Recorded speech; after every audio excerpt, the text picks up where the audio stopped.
आजिर प्रश्न A B सरल रेखा उपरे थिबा ए ओ सी ओ डी एवं बी ओ डी रो कोण र परिमाण आमको निर्णय करिवार अछि। ए ओ सी कोण 2x + 10, सी ओ डी कोण x एवं बी ओ डी कोण x + 30 डिग्री।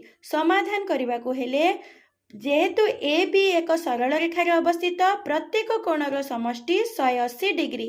प्रत्येक कोण ए ओ सी ओ डी एवं बी ओ डी कोणर समष्टि 180 degree.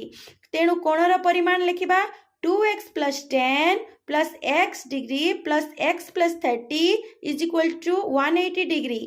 2x + x + x + 10 + 30 = 180 degree.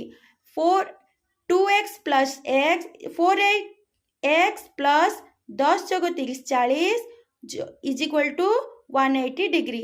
4x = 180 degree + 40 degree. 4x = 140।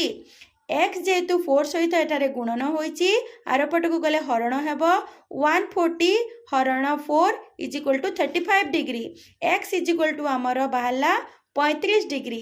तेबे ए ओ सी रो कोणर परिमाण 2x + 10। x रो मूल्य 35 डिग्री। एटारे x रो मूल्य 2x सहित आमे गुणन करिबा 2 × 35 + 10 = 80 डिग्री।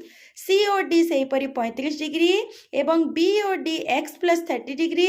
35 + 30 = 65 डिग्री। एही परि भाबरे आमे एही प्रश्नर समाधान करि परिबा।